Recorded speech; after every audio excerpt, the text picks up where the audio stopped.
Muy buenos días, hermanos. Abran sus Biblias, por favor, en Apocalipsis, capítulo 17, versículos 15 y 16.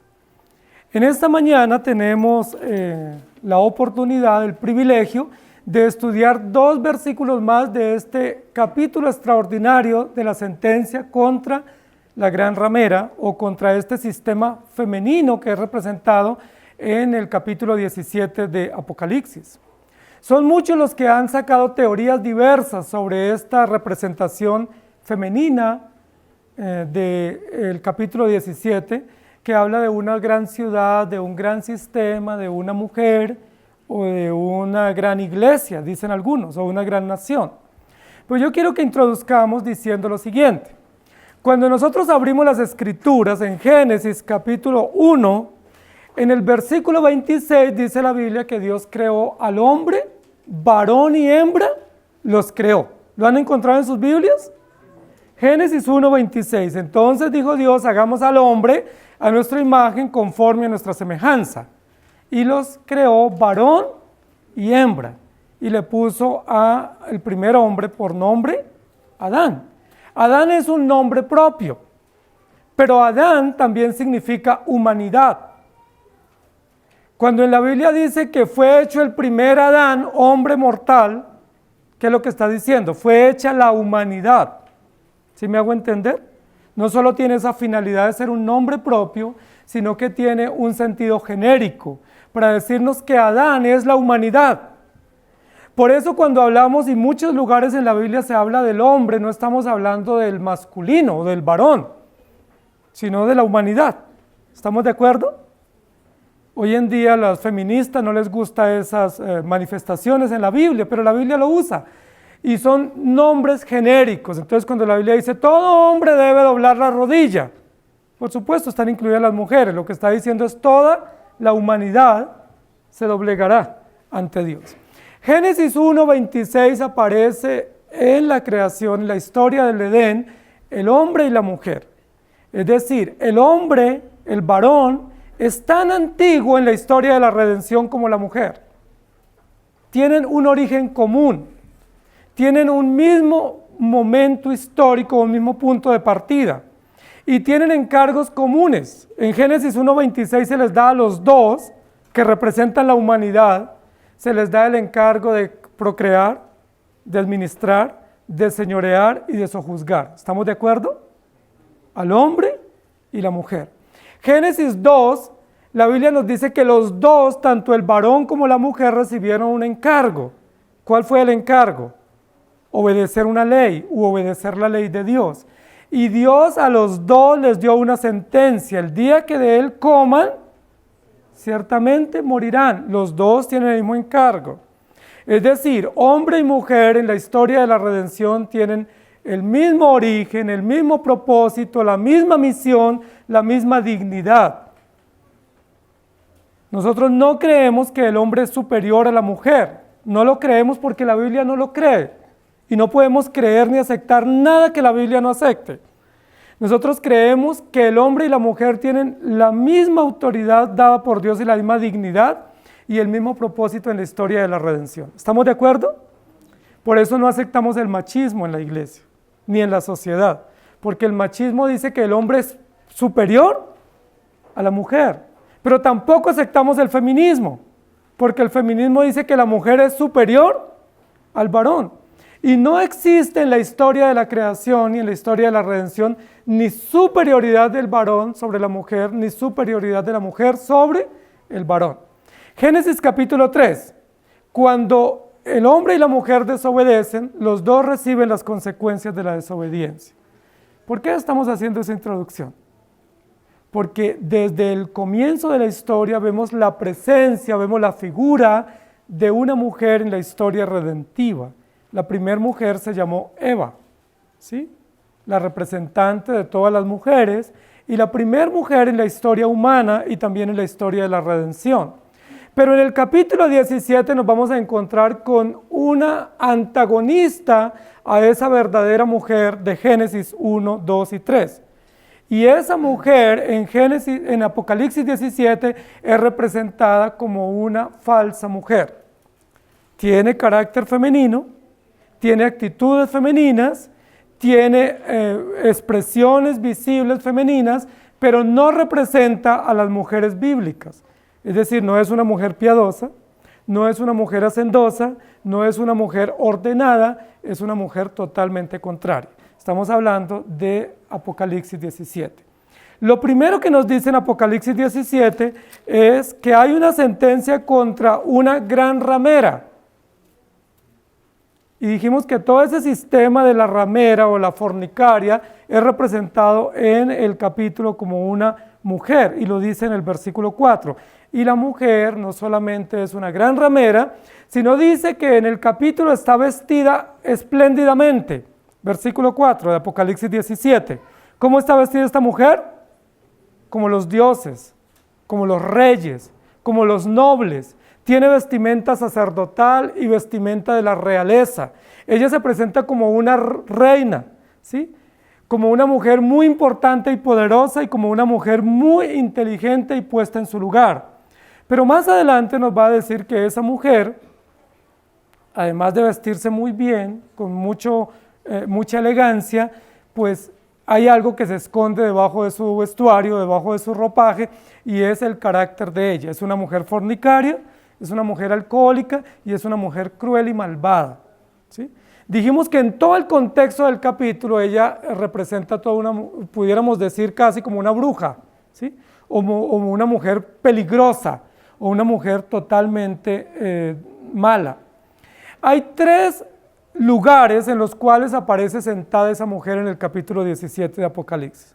Primero aparece sentada sobre muchas aguas, después dice que aparece sentada sobre la bestia, una bestia escarlata, y después dice que aparece sentada sobre una ciudad de 7 montes. Es la misma mujer en diferentes escenarios, pero en la misma postura, y la postura que ella ostenta o que ella tiene o con la cual se presenta es una mujer sentada. Dijimos que eso no es muy común para ese tipo de mujer, porque si es una mujer fornicaria, no debería estar sentada. Si es una mujer fornicaria, no debiera estar bien vestida, ¿sí? Si es una mujer fornicaria o malvada como este tipo de mujer que es descrita acá, que es antagónica a la mujer bíblica, no debiera estar con tanta elegancia y opulencia. Sin embargo, la Biblia lo describe así. ¿Qué es lo que nos está presentando el capítulo 17 sobre esta mujer? Que esta mujer es una mujer que se camufla, pero recuerden que no es mujer, es un sistema, ¿sí? Es un sistema ideológico, es un sistema que representa poder y política y gobierno, pero es un sistema que se camufla, es decir, se viste bien, pero por debajo ¿qué tiene?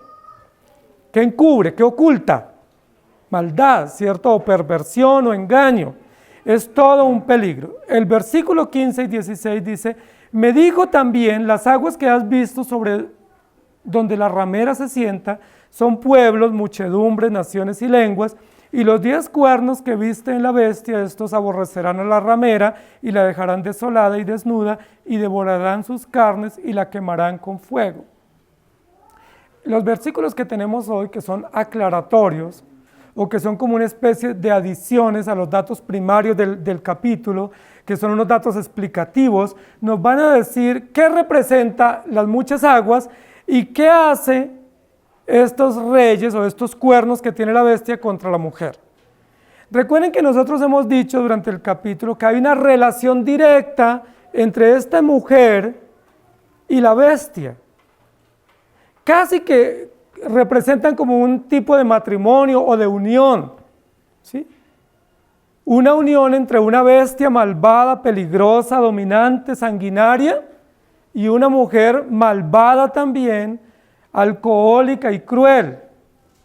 Recuerden que el título que ellas tienen, las dos, tanto la mujer como la bestia, son blasfemas. ¿Recuerdan? Dice que estaba llena o cargada de títulos blasfemos. Pero había toda una unión, había todo un acuerdo en el capítulo 17 y así han funcionado por años. Se habían entendido muy bien, ¿sí? Pero aunque se habían entendido muy bien, algo va a salir a la luz en estos 2 versículos y es que va a quedar totalmente desnuda. Y ese es el título de nuestra enseñanza hoy, totalmente desnuda o al desnudo. ¿sí? Tenía una dificultad en ponerle el título de la enseñanza en esta mañana, y no sabía si ponerle ramera del diablo, o una bruja malvada, o una bestia peligrosa, pero el título que quedó final es totalmente desnuda. ¿Quién queda totalmente desnuda en este versículo? Lo primero, o la primera de los protagonistas del capítulo que va a quedar totalmente desnuda es la ramera. ¿Cómo estaba vestida? Versículo 4. Púrpura y carmesí, que era la ropa de los ricos. Era la seda más fina y más costosa que existía en ese momento histórico, y era como se vestían las mujeres más poderosas, con más riqueza y las más grandes de la historia. Solo una mujer muy rica y muy poderosa o muy noble podía vestirse de esa manera. Las mujeres pobres o las mujeres humildes o sencillas no pudieran vestirse con ese costo y esa elegancia, perlas, joyas y todo tipo de riqueza en su ajuar. Esta mujer está muy bien vestida y sentada, pero en este versículo nos va a decir la Biblia que va a quedar totalmente desnuda. Y de entrada ese ya es un cuadro muy evidente o muy patético, muy descriptivo. ¿Cómo así que esta gran mujer tan poderosa, que tenía tanto respaldo, que tenía tantos aliados, que tenía tantas referencias históricas, va a quedar en la calle o desnuda? Es muy fácil que un pobre quede desnudo en la calle. Es muy fácil que una persona muy sencilla pues fácilmente quede en la ruina. Es muy fácil que alguien que está intentando levantarse pues tenga una caída o un fracaso y quede en nada. Pero un sistema como estos tan poderoso, que quede totalmente desnudo o expuesto, o que quede totalmente fracasado, pues no es usual. Y la Biblia nos va a decir que va a quedar totalmente desnuda. Esta mujer va a quedar totalmente desnuda. Ahora, esa era la referencia que nosotros estábamos esperando en el primer versículo del capítulo. Porque si es una mujer fornicaria, acostumbrada a fornicar o a prostituir sistemas, ¿cómo debería estar? Pues mal vestida o casi desnuda. Porque quienes se dedican a esa vida de la prostitución, o quienes están ofreciendo su cuerpo en la calle, pues nosotros vemos que en las ciudades hay lugares donde ellos se ubican o ellas se ubican y generalmente están desnudos o semidesnudos. Pero esta mujer estaba muy bien vestida y muy bien sentada. Pero nosotros teníamos en algún sentido, por la información que teníamos del texto, algún tipo de pregunta. ¿Será que realmente es una fornicaria? Porque está muy bien vestida y está sentada. Sin embargo, la verdad nos va a salir a flote y esta mujer va a quedar totalmente desnuda. Hermanos queridos, algo interesante del capítulo es lo siguiente. Esta mujer no se presenta como lo que ella es. ¿Cómo se presenta al comienzo del capítulo? Como una mujer poderosa, como una mujer inteligente, como una mujer en su sentido cabal, como una mujer muy bien ubicada, sentada, celebrando, bien vestida, bien decorada, bien organizada, con buenos asesores de imagen, impecable, y ella oculta todo lo que ella es, su carácter, su propósito, su maldad, lo tiene bien ocultado bajo la ropa. No sabíamos nosotros simplemente por su imagen o por su apariencia que ella era tan peligrosa. Durante épocas de la historia ella ha escondido su apariencia, o mejor, con su apariencia ha escondido lo que ella es, su carácter. Y nos ha dado a entender, o por lo menos al mundo le ha dado a entender que ella es una mujer atractiva o un sistema necesario y deseable para las naciones. ¿Quiénes eran los aliados de esta gran mujer o de esta impecable mujer o de esta reina tan poderosa? ¿Quiénes eran los aliados? Los reyes de la tierra, los poderosos del mundo, los ricos del mundo. Los sistemas más grandes y más robustos de la historia humana eran los aliados de ella. ¿Dónde vivía esta mujer? En las ciudades más grandes y más poderosas. ¿Dónde se sentaba? En el lujo, en la fortuna, en la riqueza, en el placer. Era una mujer supremamente privilegiada. Vivía en los palacios. Se codeaba con los de sangre azul, con la aristocracia del momento, con los poderosos, los emperadores, los reyes, los ricos. Qué vida tan envidiable, ¿cierto? Qué vida tan deseable para cualquier mortal. Con tanta riqueza y tanto lujo, era una mujer que tenía aliados poderosos. Ella se había aliado con reyes. ¿Dónde ella montaba? ¿A quién dominaba o aparentemente dominaba? A la bestia. Y recuerden que la Biblia nos presenta dos bestias en el capítulo 13. Y dice que ella estaba montada sobre la bestia que tiene 7 cabezas y 10 cuernos. Es decir, la bestia que domina todo el poder político, militar, ideológico y jurídico. ¿Tenía respaldo esa mujer? Claro que sí. Si algo le iba a pasar, ¿quién la iba a defender? La bestia. Tenía unos aliados poderosos en el poder, con riqueza y con gran autoridad, mucha fama. Es decir, esta mujer estaba totalmente a salvo, porque tenía unos aliados poderosos. Tenía unos brazos políticos y jurídicos que la defendían. Ella era una héroe o una heroína. Era una mujer invencible. ¿Sobre quién cabalgaba? Sobre los sistemas políticos y militares y económicos del momento. Era una mujer que se había acostumbrado a tener victorias, a tener quien la defendiera, los reyes, los grandes, los poderosos. Ella era invencible. Por eso mantenía con un cáliz de oro en su mano, celebrando y brindando. Tenía motivos para brindar, tenía quien la defendiera. Todos los reyes de la tierra, los poderosos, los jueces, los abogados, los empresarios la defendían a ella. ¿Alguien podría atacar a esa mujer? ¿Sería que tendría algún tipo de temor o de angustia de que alguien la desnudara al salir a la calle? ¿O le robara sus perlas o sus cadenas de lujo? Pues no, porque ella tenía todo. No tenía pérdida. Y aquí nos va a explicar el versículo 15, que las aguas sobre las que ella se sentaba o sobre las que ella navegaba, pues no eran aguas como las del mar, sino que eran pueblos, muchedumbres o multitudes, naciones y lenguas. Para los que dicen que esta mujer es la Iglesia Católica Romana, recuerden que aquí está hablando de algo que se dijo en el capítulo 5 y 6 y 7 de Apocalipsis, y es de todas las lenguas, de todas las tribus, de todos los pueblos y de todas las naciones. ¿Sobre quién se montaba esta mujer? ¿Sobre quién cabalgaba? ¿O a quiénes dominaba? Los pueblos de la tierra. No un pueblo, pueblos en plural. Pero ¿qué más? Las muchedumbres, es decir, ¿quiénes la seguían? ¿Quiénes la ovacionaban? ¿Quiénes le hacían antesala, calle de honor a esta mujer cuando pasaba? ¿Quiénes se rendían ante la belleza y la elegancia y la opulencia que representaba esta mujer o este sistema? ¿Quiénes? Multitudes la seguían. Multitudes, muchedumbres, muchas gentes seguían y se rendían ante todo lo deslumbrante que era esta mujer o este sistema. Pero ¿quiénes más se rendían ante ella? Las naciones de la tierra.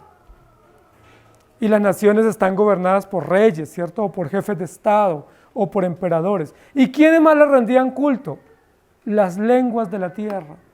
Es decir, en todas las lenguas del mundo le tributaban reconocimiento, admiración y culto y celebraciones. ¿Cómo les parece? ¿Era importante o no?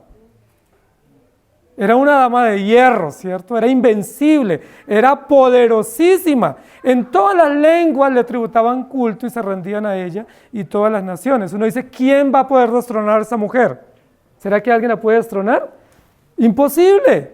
Recuerden que en el capítulo anterior, la gente, las lenguas, las multitudes, los pueblos y los gobernantes decían de la bestia, ¿quién como la bestia? ¿Quién podrá destruir la bestia?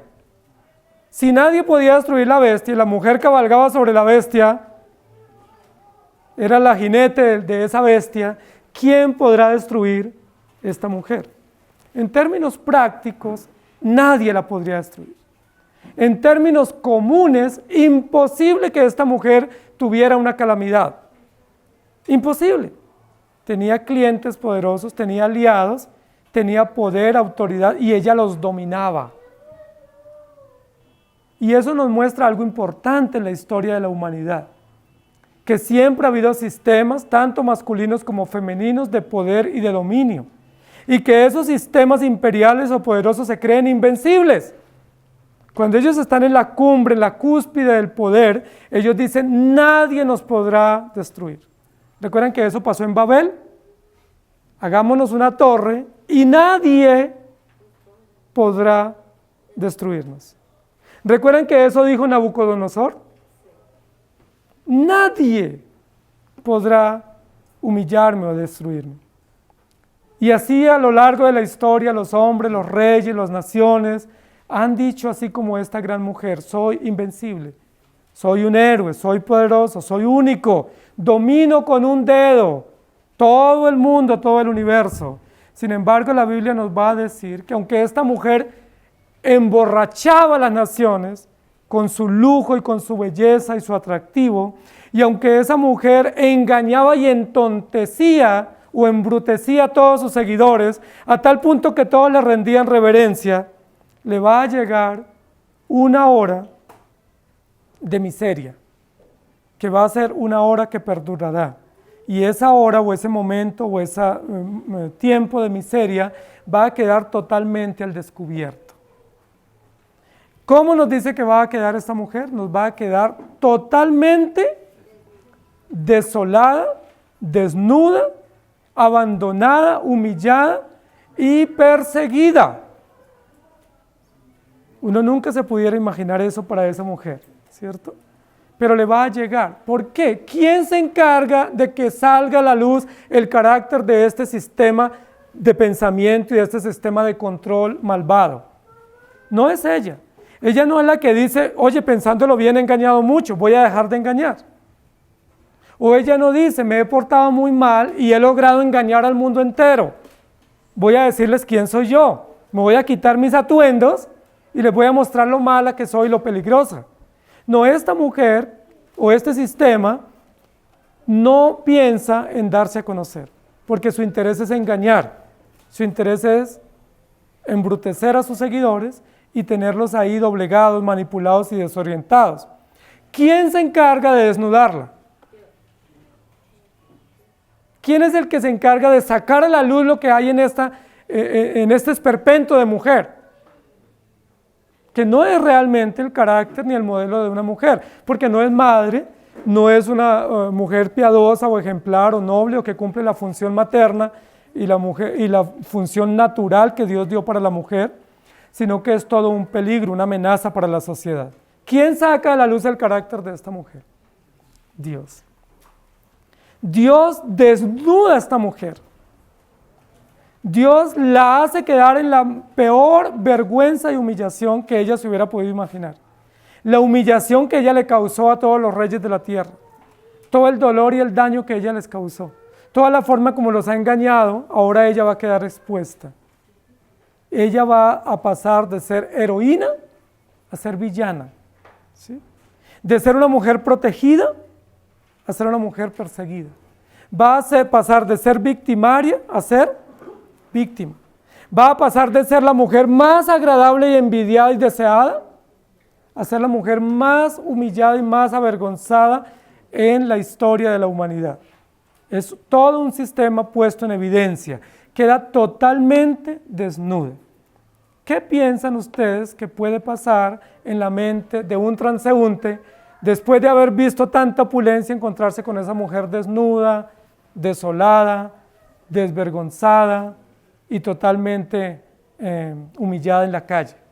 Y luego dice que le prendieron fuego y la quemaron. La quemaron a fuego.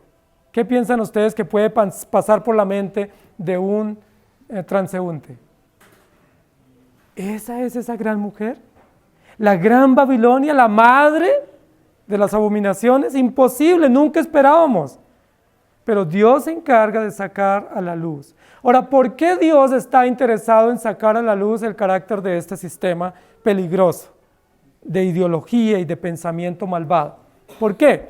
Porque este sistema estaba confabulado contra la descendencia de la mujer. ¿Recuerdan Génesis capítulo 3? Hay dos simientes. De la simiente de la mujer vendrá el Salvador y viene el pueblo de Dios. Y de esa simiente de la mujer vienen todos los creyentes, los salvos, los elegidos y los fieles del versículo anterior. Pero aparente mujer del sistema ideológico del capítulo 17 está en contra de Dios y de Cristo. Por eso Dios la va a desnudar. La única persona que puede desnudar o desolar o devorar las carnes de esta mujer o de este sistema es Jesucristo. Y por eso es importante que pongamos atención, porque el mundo no la va a evidenciar, porque ella hace parte de los pensamientos y los sistemas del mundo. El único que la va a poner en evidencia y la va a dejar totalmente desnuda es Dios. Recuerden que hemos hablado en otros lugares que la ropa o el vestuario es parte de la forma como Dios nos muestra que debemos respetar el cuerpo y como lo dignificamos. El cuerpo es digno en sí mismo. La vida tiene dignidad en sí misma por creación, pero Dios nos ordenó, a raíz de toda la historia de la redención, que es necesario cubrir el cuerpo y vestirlo con decoro. ¿Saben eso, cierto? Dios nos dio esa orden. Cuando Adán y Eva, que estuvieron en la desgracia del pecado, dice la Biblia que ellos se vieron desnudos, ¿y qué hizo Dios? Los vistió, los cubrió, y al cubrirlos, los enseñó un principio de respeto, de dignidad y de protección, y ese principio es el vestuario. Todos ustedes están vestidos, ¿cierto? Y todos están bien vestidos. ¿Por qué? ¿Porque son ricos? ¿Porque son poderosos? ¿O porque ustedes están dando testimonio de que son hijos de Dios? Y que como hijos de Dios no solamente están vestidos con el manto de justicia y con el óleo de gozo que nos da el Espíritu Santo, sino que también tenemos que vestirnos con decoro para mostrar y testificar que creemos en Dios. ¿Ustedes se imaginan que a este auditorio entrara una persona totalmente desnuda? ¿Qué pasaría?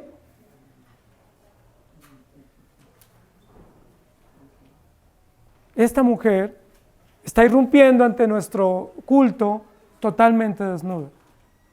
La que hizo gala de su opulencia y su riqueza, la que hizo gala de que era una reina invencible y poderosa, ahora quedó totalmente al desnudo.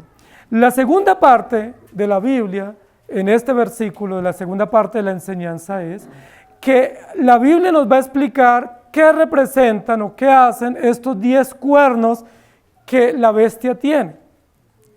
La bestia aparece en la escena con 10 cuernos desde el capítulo 12 y capítulo 13. El dragón tiene 10 cuernos, 7 cabezas, y luego la bestia escarlata tiene 7 cabezas y 10 cuernos. Y ahora aparece en el capítulo 17 esta mujer montada sobre esa bestia. Es decir, ¿quién es el principal aliado de este sistema femenino? La bestia. El dragón y la bestia política, la bestia militar, la bestia económica, la bestia jurídica. Esta bestia es representada con 7 cabezas. Recuerda que dijimos que las 7 cabezas es sabiduría, conocimiento, inteligencia, argumentos. ¿Y qué representan los 10 cuernos? Poder, autoridad, control. ¿Sobre quién monta esta mujer? Sobre toda la autoridad, el poder y el control que representa la bestia. Pero ahora nos va a decir en el versículo 16 que los 10 cuernos que viste en la bestia, estos 10 cuernos aborrecerán a la ramera. Y uno dice, volvamos a leer más despacio, no puede ser. Ella está montada sobre la bestia.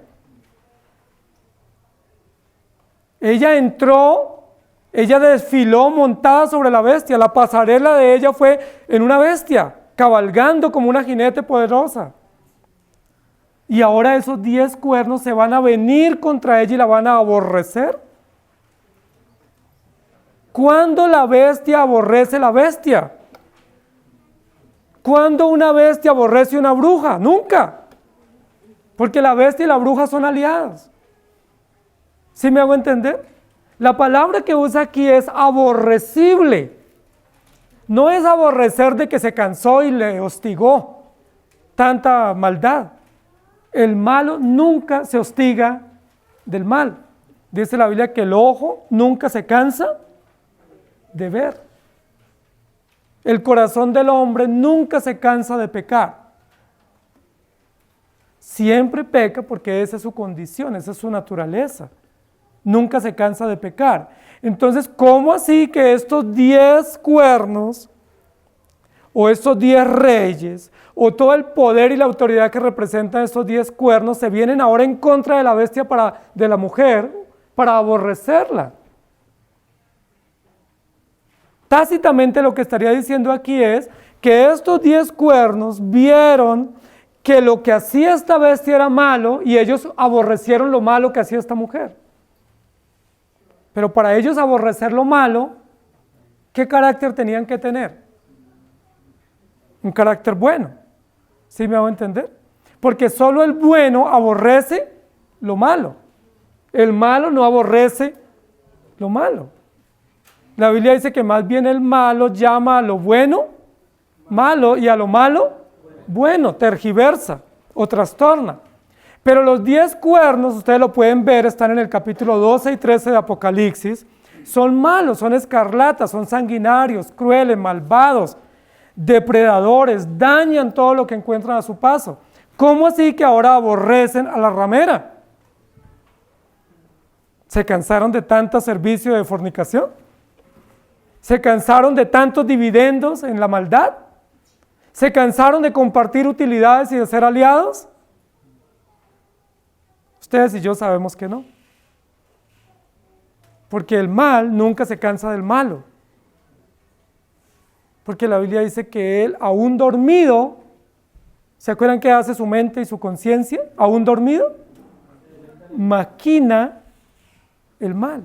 Ni siquiera descansan dormidos. Dice la Biblia que el malo es como el mar agitado o el mar en tempestad, que todo el tiempo está deambulando, o está inquieto, o está en tormento, o está en aflicción, no puede quedarse tranquilo.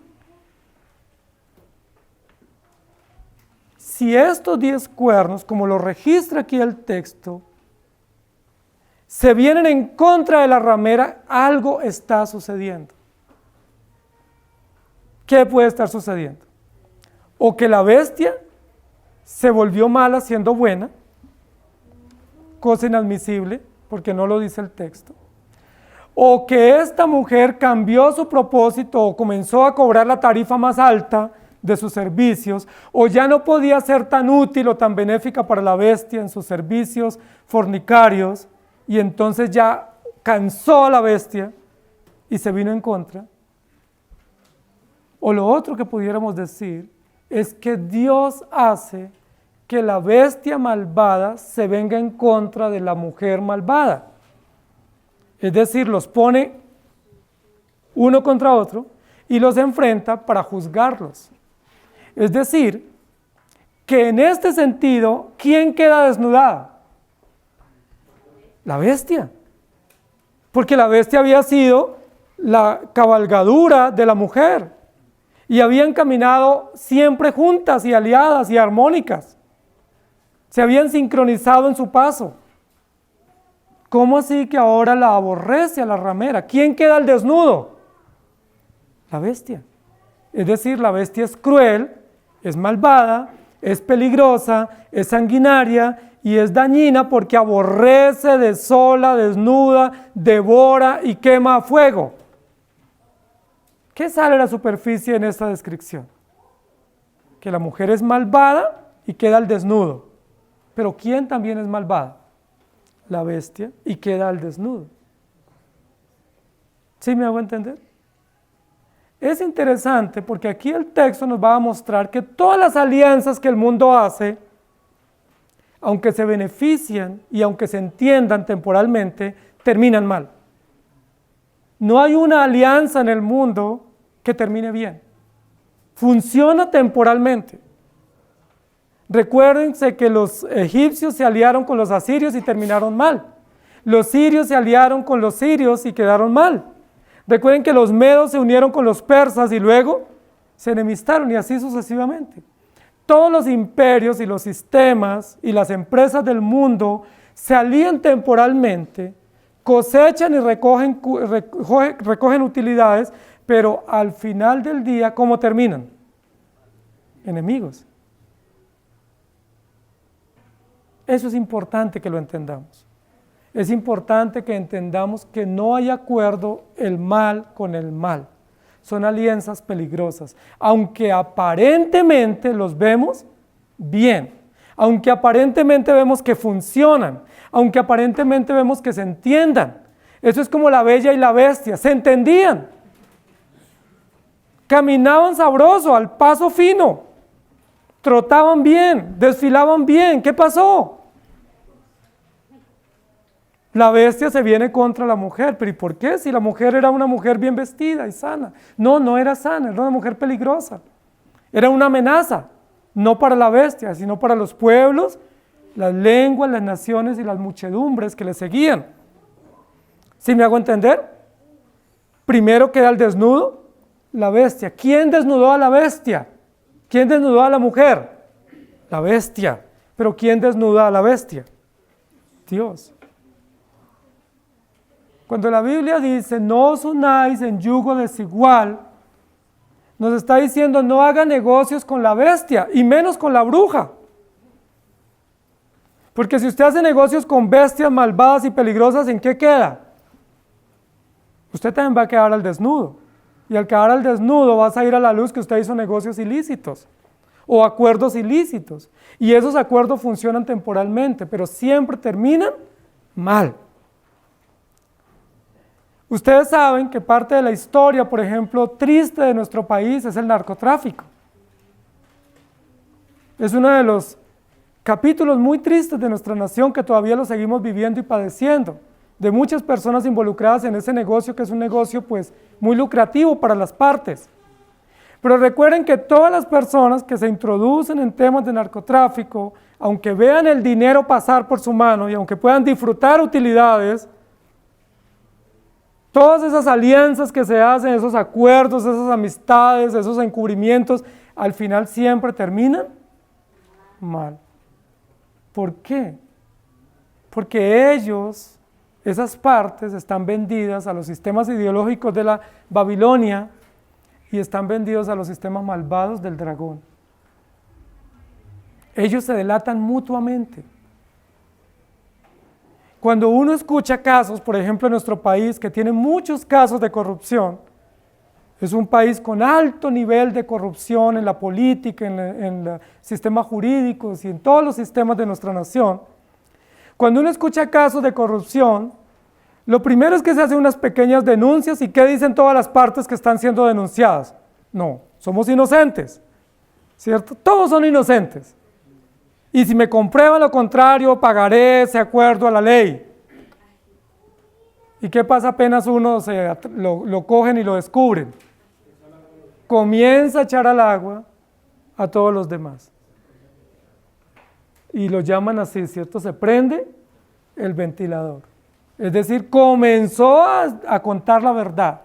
Y ahí comienza a involucrar, a contar, y ahí todo el mundo a justificarse. Pero mire, eso es lo que la Biblia nos dice. Pero cuando ellos estaban en sus acuerdos malvados, ¿qué se habían juramentado las partes? No nos vamos a echar al agua. Vamos a ocultar bien las cuentas, vamos a ocultar bien cómo vamos a hacer este traspaso de dinero, vamos a encubrir este asesinato, vamos a encubrir este plan. Nadie lo va a saber, pero tarde o temprano, ¿qué va a pasar? Dios los pone en contra y los desnuda. ¿Y cómo quedan esos poderosos que se llaman presidentes, reyes, jueces, abogados, empresarios? ¿Cómo quedan? Al desnudo, totalmente desnudos. ¿Por qué? Aunque parecía que iban bien y que se sentaban en el mismo sitio y brindaban del mismo propósito, terminan enemistados porque Dios es el que se encarga de sacar a la luz. Esta bestia malvada que representa poder y autoridad es puesta al desnudo. ¿Qué nos dice Dios? ¿Cómo la desnuda Dios? Diciéndonos, es una bestia aborrecible. ¿Qué nombre tiene? ¿Cuál es el nombre de ella? Blasfemia. ¿Y se acuerdan cuál es el nombre de la mujer?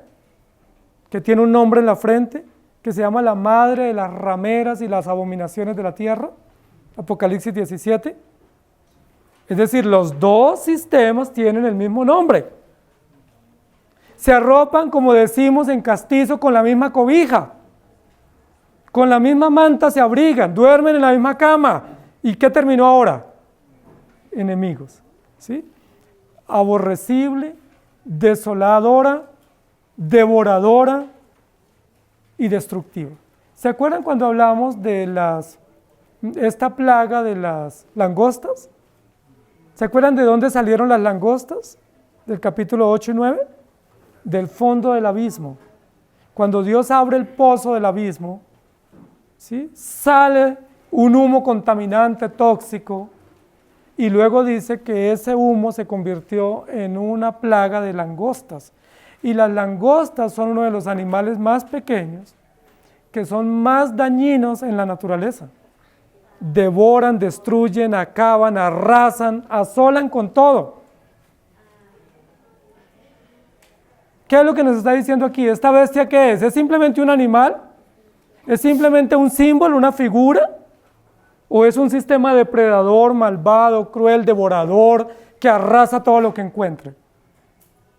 Y ustedes dicen, sí, eso era en la época antigua, de pronto en el futuro vendrá. No, hermano, nosotros tenemos en nuestra nación sistemas que arrasan. ¿Con qué arrasan estos sistemas políticos y jurídicos? Con los pobres, arrasan con los necesitados, arrasan con el bien público. ¿Con qué más arrasan nuestros gobiernos? Con el dinero que se da para arreglar las vías y para la salud de los pobres, y a veces hasta con los refrigerios de los niños. ¿Qué hacen esos gobernantes? Arrasar con lo poco que hay para alimentar o para sostener una nación. Y después, ¿qué dicen? Yo no hice absolutamente nada. Todo mi dinero es legítimo. Puedo pasar mi declaración y mostrar cómo he hecho mis inversiones. No es cierto, son sistemas bestiales, aborrecibles. Son sistemas de gobierno aborrecibles, devoradores, destructivos, parecen langostas. Pero cuando están en campaña, ¿cómo son? Increíble, ¿no? La Biblia lo que nos está exponiendo al descubierto, no para que nos vengamos en contra de los gobiernos, porque los gobiernos también son puestos por Dios, sino para que abramos nuestros ojos y no confiemos en los gobiernos, para que no confiemos en los sistemas del hombre, en los sistemas jurídicos del hombre o en los sistemas de seguridad del hombre, para que confiemos únicamente en nuestro Dios. Si usted pone su confianza en un sistema político, es un sistema devorador, asolador y destructivo. Si usted pone la confianza en un sistema militar o económico, es igual. ¿En quién hay que confiar únicamente? Estos sistemas tan robustos, con pies de hierro como esta bestia malévola, termina quedando al desnudo. Ha asolado las naciones. ¿A quiénes asoló esta bestia? Pues usted me diría que a la mujer. Pero es que al principio del versículo dice que esta mujer representa pueblos. ¿Qué más representa esta mujer? Naciones, lenguas y multitudes. Entonces, ¿a quién desoló esta bestia? No solo a esta mujer, a todos los que representan este sistema malvado, es decir, víctima de su propio invento. Les ofreció oro y les salió con oropel. Les ofreció riqueza y se aprovechó de ellos. Les ofreció bienestar y les trajo solo dolor y aflicción. Y yo les pregunto, querida iglesia, ¿no es eso lo que ofrece el mundo? ¿Qué le ofrece el mundo a los jóvenes? Yo nunca he escuchado que el mundo o en la publicidad o en los grupos juveniles le diga es que si haces esto vas a sufrir. ¿Qué te dice? Si haces esto tienes placer, tienes lujos, tienes riqueza, tienes bienestar, vas a coger el mundo con las manos y lo vas a dominar. Solamente una pruebita, solo una canita al aire, solo un pasito en falso y lo logras todo. Eso le digo, Satanás a Jesús mismo: todo esto te daré, solo con una pequeña condición: adórame. Y eso mismo le dijo la serpiente a Eva en el Edén. Sabe Dios que el día que de él comer, solo probar una pequeña fruta. No es mucho, es sencillo, no es para tanto. Pero apenas des el paso, serán abiertos sus ojos y sabréis el bien y el mal. La pregunta es: ¿lo que Satanás le ofreció a Jesús era real? ¿Tenía Satanás la potestad de darle a Jesús todo si él se arrodillaba? ¿O aún si no se arrodillaba, tenía Satanás algo para ofrecerle? Era solo escarcha, ¿sí? Era líchigo, era basura lo único que tiene Satanás: maldad, engaño. ¿Tenía realmente la serpiente en el Edén algo que ofrecerle a Eva? ¿Era verdad que si probaba una fruta, una insignificante fruta, iba a tener todo el conocimiento y la luz y el logro y la virtud que ella anhelaba? Ustedes y yo sabemos que no. Pero es lo mismo que el mundo nos ofrece. ¿Qué le dice el mundo hoy en día a nuestros jóvenes? No le obedezca a sus padres. Porque los papás son retrógrados. Ellos son la mayoría de antes del CD. Ellos no saben de tecnología ni saben de cosa buena. Nosotros sí sabemos de cosa buena. Síganos. Síganme los buenos. Y muchos jóvenes son involucrados en prostitución. Ustedes saben que nuestro país lamentablemente tiene un alto índice de prostitución infantil. Lamentablemente nuestro país tiene un alto índice de consumo de drogas y de sustancias psicoactivas en adolescentes. Nuestro país tiene grandes males morales. ¿Por qué? Tenemos un país bonito, un país rico en riqueza natural y vegetal y agrícola. Tenemos un país con riqueza de gente inteligente, gente trabajadora. ¿Por qué vivimos en tanto dolor? ¿Por qué hay tantas pandillas, tantos jóvenes muertos, asesinados tempranamente? Tantos niños involucrados en droga, en prostitución, en sicariato. ¿Por qué? Porque, hermanos, esta mujer que representa este sistema ideológico engaña con lujo de argumentos. Y esta bestia también engaña con mucho poder y ostentación que ofrece. La pregunta es: ¿será que nos puede dar algo bueno esa Babilonia? ¿Será que nos puede dar algo bueno esta bestia? ¿No será que le entregamos lo mejor que tenemos, que es nuestros sueños, nuestras ilusiones, nuestra juventud, nuestra integridad, nuestra dignidad, y esa bestia lo único que va a hacer es pisotearlo? ¿Cuántas jovencitas van a los colegios y terminan abusadas? O a las universidades en los primeros semestres. ¿Cuántos jovencitos salen en su primer paseo y terminan en drogas? O violados, o abusados, o torturados. Y uno dice: ¿qué perdió ese niño? ¿Qué entregó ese jovencito? Su ilusión, su vida, su futuro, su juventud, sus sueños, su integridad, su dignidad. ¿A cambio de qué? A cambio absolutamente de nada. Eso es lo que nos está diciendo la Biblia. Dios pone al desnudo esta mujer. No se confíen de esa mujer. No se confíen de esas ideas tan atractivas y tan agradables de poder, de belleza, de lujo y de estética. Todo eso es engañoso. Pero tampoco nos confiemos en esta bestia que dice que tiene poder y autoridad y dominio, pero no tiene nada. Lo único que tiene es maldad y arrasa con todo lo que encuentra, desola y aborrece a Dios. Solo ataca a la mujer porque es lo único que sabe hacer. ¿Recuerdan que hablamos hace unos días del escorpión? Otro de los animales con los cuales es comparado el mal en el libro de Apocalipsis, el escorpión. Y recuerdan que dijimos que el escorpión es, según la historia, el único animal que se mata a sí mismo. Y es un animal que vive en los humedales, en los lugares oscuros, debajo de la hojarasca, que se esconde por ahí en lo más peligroso y tenebroso. Aquí lo que nos está diciendo es, la bestia va a devorar la mujer. Y uno dice, ¿cómo así? Terrible. Pero ustedes saben que en la historia lo vemos también. Recuerden que Herodes, el que mandó a matar a Jesús cuando estaba bebé, también mandó a matar a algunas de sus mujeres y mandó a matar a algunos de sus hijos. Y uno dice, imposible.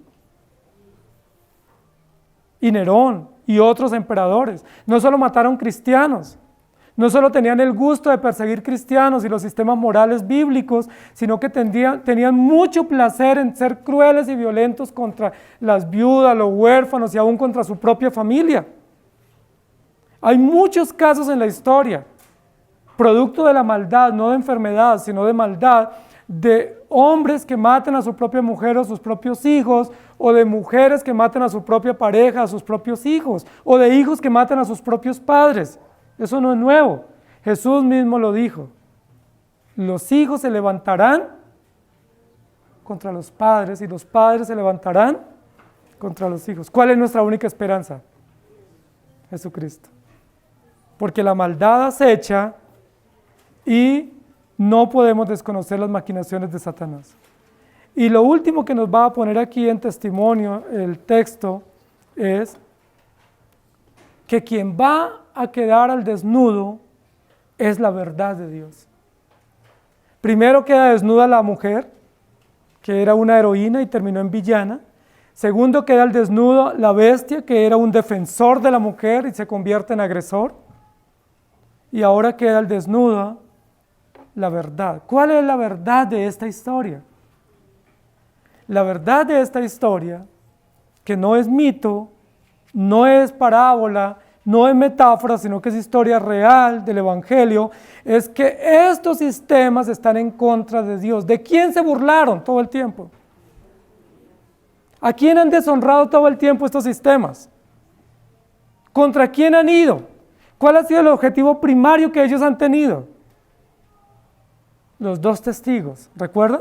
Los dos olivos, los dos candeleros que representan a Cristo, que representan la iglesia, representan la verdad. ¿Contra quién están enfrentados y por eso se han aliado? Han hecho esa alianza, esa armonía tan ecléctica, tan sincrética para ir en contra de Dios. ¿Contra quién se han aliado? Contra la verdad. ¿Desde cuándo están aliados? Desde Génesis capítulo 3. Con que Dios os ha dicho. Hermanos queridos, lo que sale a la luz en este versículo no es que la bestia es más mala que la mujer. Lo que sale a la bestia es que Dios es justo. Y como Dios es justo, no va a dejar que prevalezca estos sistemas, aunque han hecho mucho daño y han engañado a muchos y han emborrachado los sistemas del mundo y las naciones del mundo, va a salir a la luz que Dios es juez soberano y tiene el control absoluto. ¿Quién es el que está juzgando a esta mujer? Dios. ¿Quién es el que está juzgando a esta bestia malvada? Dios. ¿Quién es el único que puede definir lo bueno y lo aborrecible? Dios. No es la bestia ni es la mujer. Ellos no tienen criterio, no tienen categoría ética definida. Ellos son de al son que les toquen bailan. Todo sirve de acuerdo a la situación. La moral es individual, es subjetiva, se acomoda al momento. ¿Quién es el único que tiene códigos precisos, absolutos, celestes, sabios de bondad, de ética y de moral? Dios, porque Dios es el bien por excelencia. Es el sumo bien. Y el sumo bien que es Dios, revelado en Cristo a través del Evangelio, nos ha dejado los códigos precisos y absolutos para que nosotros confiemos en ellos y los pongamos en práctica. Y todo lo que esté fuera de esos códigos, ¿qué dice la Biblia? Es aborrecible. Entonces no es que la bestia aborrezca a la mujer, es que Dios aborrece la bestia y aborrece la mujer y aborrece todo lo que estos dos sistemas hacen y los pone al desnudo. ¿Sí me hago entender? Porque la bestia no aborrece bestia, ¿sí? Ni la mujer aborrece a su cabalgadura o a su bestia en la cual cabalga. Es Dios el que aborrece. El único que puede aborrecer lo malo es Dios. que es nuestro sumo bien, o el autor de bien, o el Dios de bondad absoluta. Entonces lo que queda aquí en evidencia no es que los dos amigos se volvieron enemigos y hubo una traición. Es que nunca fueron amigos, fueron aliados. Nunca estuvieron en acuerdo, hubo una utilidad compartida. Nunca hubo un matrimonio entre la bestia y esta mujer. Nunca hubo nada fuerte y robusto entre ellos. Simplemente se beneficiaban mutuamente, como el mundo hace. ¿Se acuerdan la historia del hijo pródigo? El hijo pródigo se fue rebelde de la casa. Recuerden que un muchacho, posiblemente a temprana edad, antes del momento, le dice: dame toda la parte que me corresponde. Le pregunté: ¿y quién dijo que le correspondía? ¿Quién dijo que tenía derecho a reclamar? Los hijos solo pueden tener beneficio de una herencia ante la muerte de los padres.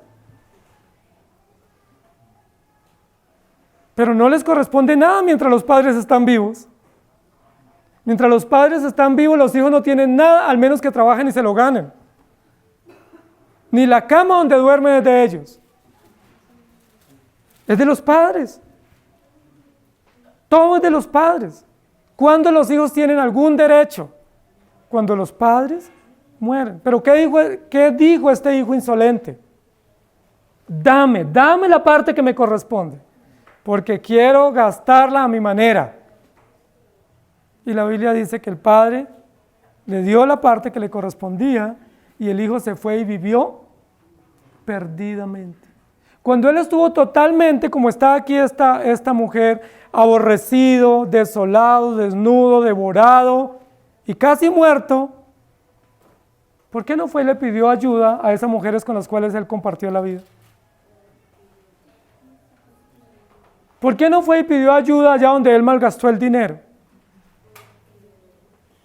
¿Por qué no fue y se refugió en todos esos amigotes que le ayudaron a gastar el dinero y que lo llevaron a la perdición? ¿Por qué no lo hizo? Porque todos estaban en la misma miseria. Porque pecador no ayuda a pecador, solo lo ayuda a que peque más. Este hijo rebelde, insolente, ¿dónde tuvo que volver? ¿Qué dice la Biblia? Volviendo en sí, por una intervención soberana de Dios en el corazón de él, dijo: iré a la casa de... Ahí sí era su padre, ¿no? Iré a la casa de mi padre y le diré. Interesante eso. ¿Qué es lo que el mundo ofrece, queridos jóvenes? ¿Qué les ofrece de bueno este mundo como para no estar en la iglesia?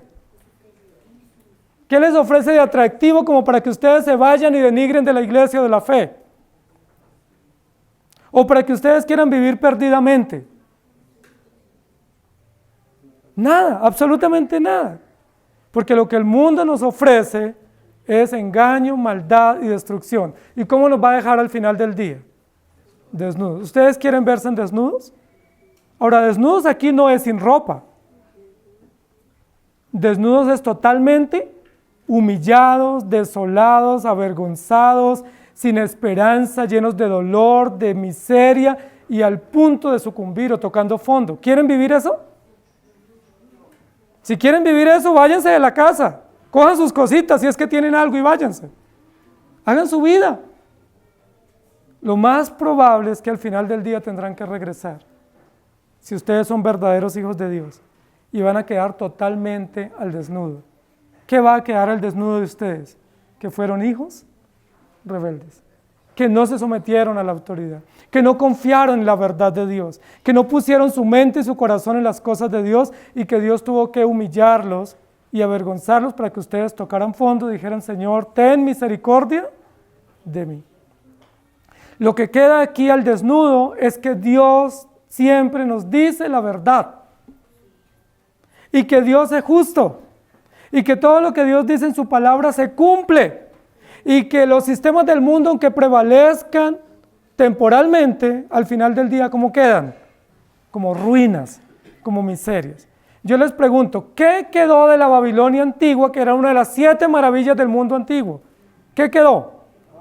Puede usted ir a dar un tour por allá. ¿Qué encuentra? Ruinas, no hay nada, solo hay la ubicación geográfica donde está.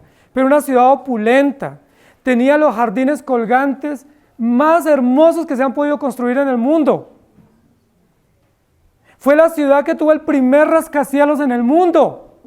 El primer edificio en el mundo lo hizo Babilonia antigua. La primera ciudad construida sobre el río. Es decir, que rellenó parte del río y estaba literalmente sobre, como algunas ciudades nuestras del litoral. Una ciudad maravillosa, una ciudad hermosa. ¿Qué quedó de ella? ¿Qué quedó de Nínive? Una ciudad famosa, poderosa, grande en extremo, opulenta, rica. ¿Qué quedó? Dice la Biblia que es morada de ratones y guarida de zorros y de osos salvajes. Y que así será por siempre, dice la Biblia. Que aquel que se atreva a reconstruir esa ciudad, ¿qué va a pasar? No va a poder. ¿Qué quedó de esta mujer tan rica y tan elegante y tan hermosa? Aparente. Nada. Ni siquiera la oportunidad de arrepentirse porque no estaba en el plan de Dios que se arrepintiera. ¿Qué quedó de esta bestia tan poderosa? Nada. Destrucción, ruina y miseria para todos sus seguidores y sus serviciales. Pero ¿qué permanece? La verdad de Dios. ¿Pudo la bestia engañar a todos de tal manera que no hubiera pueblo de Dios elegido? No lo logró. ¿Pudo la bestia destruir a todos los testigos de tal manera que no quedara ningún creyente sobre la tierra? No lo logró. La pregunta es, ¿lo logrará algún día? No lo logrará. ¿Qué va a quedar al desnudo al final del día? Que el bien triunfa sobre el mal, que la verdad prevalece sobre el engaño, que siempre la iglesia permanecerá y la iglesia nunca quedará desnuda por los sistemas del mundo. El mundo nos quiere desnudar de nuestra moral, nos quiere desnudar de nuestros principios, nos quiere quitar todo lo que nosotros creemos y a lo que nos aferramos. La pregunta es, ¿lo podrán lograr? Nunca la iglesia quedará desnuda. La Biblia dice que la iglesia estará bien vestida y que Jesucristo mismo la está preparando para estar lista y engalanada para el momento final de las bodas del Cordero, sin mancha y sin arruga, con vestiduras blancas de lino fino y resplandeciente. ¿Cómo les parece? ¿Quiénes son los que quedan al desnudo? Los impíos, los enemigos de Dios y del Evangelio. ¿Pero qué queda al desnudo para nosotros? Que esos sistemas no sirven para nada. Que no sirven para nada. ¿Pero qué más queda al desnudo? Que la verdad de Dios es pura y diáfana. Dios no nos ofrece falacias. Dios nunca ha dicho, les voy a ofrecer algo pasajero. Dios nunca nos ofrece cosas efímeras. Dios nos ofrece la verdad y nos da las condiciones y las consecuencias y los beneficios eternos. O la toma o la deja. ¿Qué dice la Biblia? Si la toma, vida y esperanza. Si la deja, condenación, dolor y crujir de dientes. ¿Qué quieres? Totalmente desnuda esta mujer, totalmente desnuda esta bestia, pero totalmente desnuda la verdad de Dios ante nuestros ojos. No está escondida, no hay nada oculto en Dios que Dios nos encubra, no hay nada que Dios nos haya dejado ahí bajo la manga, sí, bajo la mesa, como no lo voy a decir todo, no, Dios nos reveló todo lo necesario, claro y diáfano para que lo creamos. Si usted no lo cree por falta de información. Si usted no lo cree es por exceso de rebeldía, no por falta de información. Que el Señor nos ayude. Amado Señor, gracias por darnos tu palabra y por recordarnos que todos estos sistemas políticos, económicos, militares, religiosos, todos estos sistemas de negocios, todos estos sistemas de enriquecimiento, todos estos sistemas militares, todos estos sistemas deportivos, de arte, de teatro, de lujo, de atracción, de sistemas, de ideología, todos ellos encubren cosas y llevan al hombre a confiar en sí mismo y a negar a Dios. Que la única verdad está en Jesucristo y en su palabra revelada.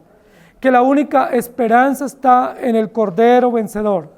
Que el único bien está en ti y tú eres el único que puedes definir lo bueno y aborrecer lo malo. El malo no aborrece lo malo, él ama lo malo, porque ese es su deleite y en ese pozo se revuelca. Solo nosotros, los hijos tuyos, podemos aborrecer lo malo, porque tú nos has pasado de muerte a vida. Pero aún así, teniendo la mente de Cristo y siendo elegidos y santificados, aún así todavía abrazamos lo malo.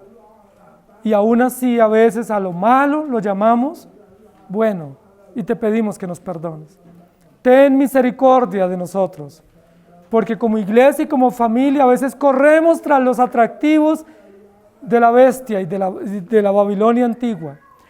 Muchas veces corremos tras el dinero falso, tras el atractivo y los logros falsos, tras el amor falso, el poder falso, pensando que si tenemos dinero o tenemos honra del mundo, somos importantes o somos dignos, cuando la Biblia nos dice que la única dignidad nos la das tú a través de Jesucristo, el Cordero vencedor. Ayúdanos, por favor, para seguir tu palabra, para entender que tu palabra está al desnudo, está al descubierto, y si no la obedecemos no es por falta de oportunidades y de conocimiento, sino porque somos malos y pecadores. Ayúdanos, por favor, y ten misericordia de nosotros, y ayúdanos a vivir en medio de una sociedad mala, no como malos, sino como buenos, como separados, como santos y como elegidos, para que seamos luz en medio de las tinieblas, seamos antorchas y faros en medio de la oscuridad, para que seamos luminares en medio de una sociedad oscura y tenebrosa, y que no seamos parte de las tinieblas, sino parte de la luz. Ayúdanos, por favor, ayuda a nuestros jóvenes y adolescentes, y ayúdanos a nuestros hijos que están pequeños, para que ellos te teman a ti, porque la única diferencia para sus vidas no es la carrera que puedan hacer, ni el dinero que sus padres les puedan dejar. La única diferencia para las vidas de nuestros hijos es que tu palabra obra en sus conciencias, y tu gracia los alcance, y que tú los vistas con vestiduras de salvación. De lo contrario, serán pecadores inteligentes que irán a condenación, como tu palabra lo dice. Ayúdanos, por favor, en Cristo Jesús. Amén. Que el Señor les ayude, iglesia.